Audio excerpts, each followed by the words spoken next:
हमारी ननद। अंजलि की उम्र लगभग 30 साल हो चुकी थी। वो एक स्कूल में टीचर की जॉब करती थी। अंजलि के घर में उसकी माँ के अलावा उसका छोटा भाई और भाभी भी रहा करते थे। 30 साल की उम्र होने के बाद भी अंजलि की अब तक शादी नहीं हुई थी। इस बात को लेकर अंजलि की माँ रुक्मिणी देवी काफी परेशान रहा करती थी। माँ, मैं स्कूल जा रही हूँ, जरा मेरा टिफिन तो दे दीजिए।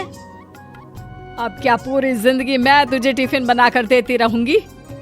अरे कुछ सोचा भी अपने बारे में या बस ऐसे ही? क्या माँ, सुबह सुबह फिर वही बातें लेकर बैठ गई। माँ गलत क्या कह रही है अंजलि दीदी? इतनी उम्र हो चुकी है आपकी, माँ कब तक आपकी सेवा करती रहेंगी? भाभी, मैंने माँ को कब कहा कि मेरी सेवा करो? वैसे भी अपना टिफिन मैं खुद तैयार कर लेती हूँ, बस टेबल से उठाकर देने को ही तो कहा था। वैसे अंजलि दीदी, देखा जाए तो टिफिन उठाकर देने की उम्र तो आपकी है। आपका अपना घर परिवार बच्चे होते तो ये जिम्मेदारी आज आप पूरी कर रही होती। एक बात मेरी समझ में नहीं आती, अगर मेरी शादी नहीं हुई तो इसमें मेरी क्या गलती है और तुम सब लोग मेरे पीछे क्यों पड़े रहते हो? अरे कुछ कहना क्या पीछे पड़े रहना होता है? अपने छोटे भाई को देख, तुझसे 3 साल छोटा है लेकिन 2 बच्चे खेल रहे हैं आंगन में। मुझे आप लोगों की कोई बात नहीं सुननी, जा रही हूँ मैं। और आप में से किसी को मेरा कोई काम करने की जरूरत नहीं है, मैं खुद संभाल लूंगी। इतना कहकर अंजलि वहां से चली जाती है। शाम को जब अंजलि अपने स्कूल से लौटकर घर वापस आती है तो उसने देखा कि पड़ोस वाली निर्मला चाची वहां पर बैठी हुई थी। क्या बात है अंजलि बिटिया, नौकरी करके वापस आ गई? जी चाची जी, कैसी हैं आप? मैं तो ठीक हूँ बेटा, तुम बताओ शादी के बारे में कुछ सोचा या नहीं? अरे रहने दीजिए ना, इससे तो शादी की बात करना ही बेकार है। कुछ भी कहो तो गुस्सा करती है, बात बात पर आंखें दिखाती है। माँ, आप ऐसा क्यों कह रही है? मैंने कब आप पर गुस्सा किया? अरे अंजलि बेटा, तुम्हारी माँ ठीक ही तो कहती है। 30 की होने आई हो, अब तुम्हें भी शादी वादी कर लेनी चाहिए। चाची जी, आप तो ऐसे कह रही हैं जैसे शादी करने से मैंने मना किया हो। रहने दीजिए निर्मला चाची, हमारी अंजलि दीदी को अभी तक उनकी पसंद का दूल्हा नहीं मिला ना, इसीलिए वो शादी नहीं कर रही। भाभी, ऐसी कोई बात नहीं है। अरे तो फिर क्या बात है?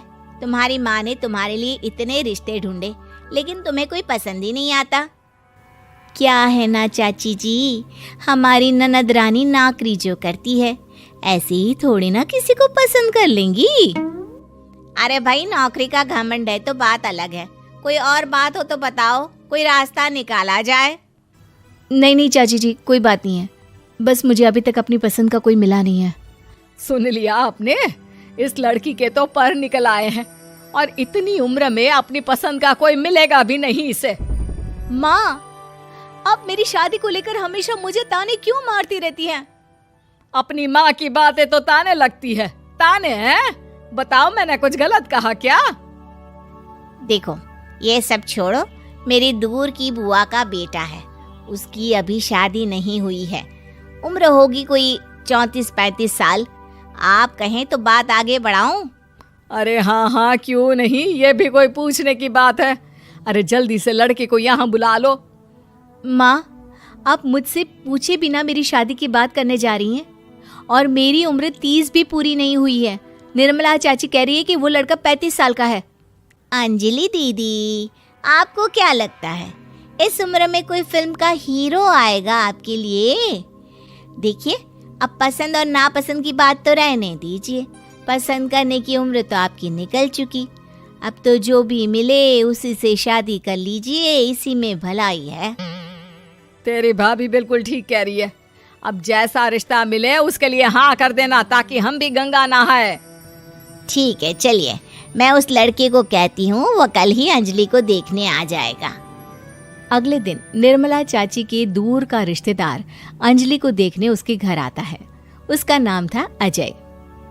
अंजलि जी, तो आप नौकरी करती हैं, वो भी स्कूल में? जी हाँ, मैं स्कूल में टीचर हूँ। हमारी बेटी बहुत होशियार है। अरे पढ़ने लिखने में इतनी होशियार है, इसीलिए तो इसकी नौकरी लगी है स्कूल में। हाँ, ठीक है आंटी जी, जरा मुझे भी तो बात करने दीजिए आपकी बेटी से।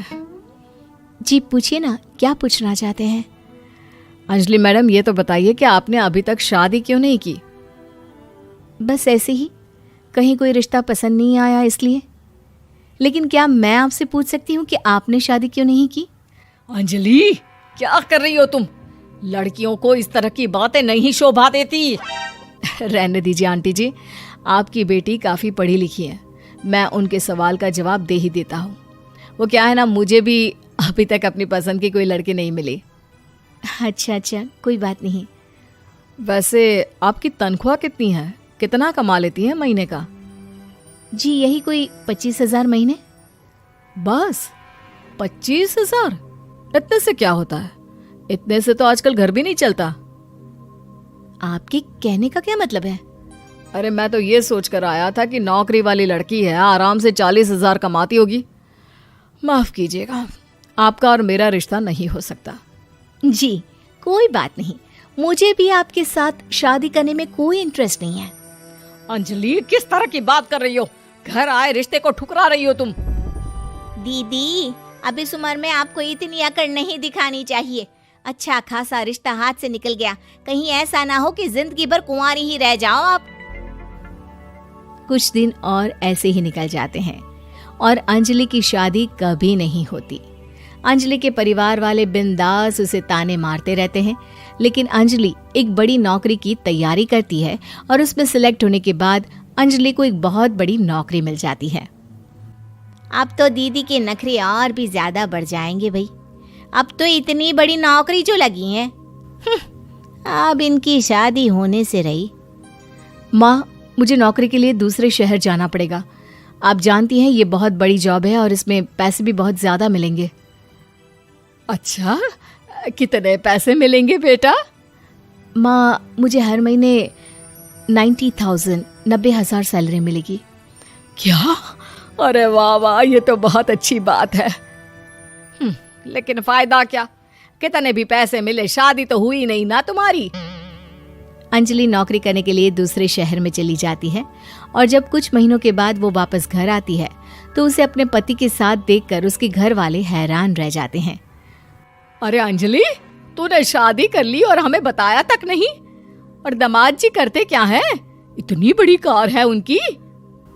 माँ, मैं आपको सब कुछ बताना चाहती थी, लेकिन आप सबके ताने सुनकर बहुत दुखी हो गई थी और इसलिए मैंने अपनी पसंद से शादी कर ली।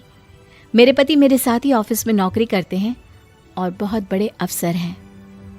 और एक बात बताऊं माँ, आज मैं बहुत खुश हूँ।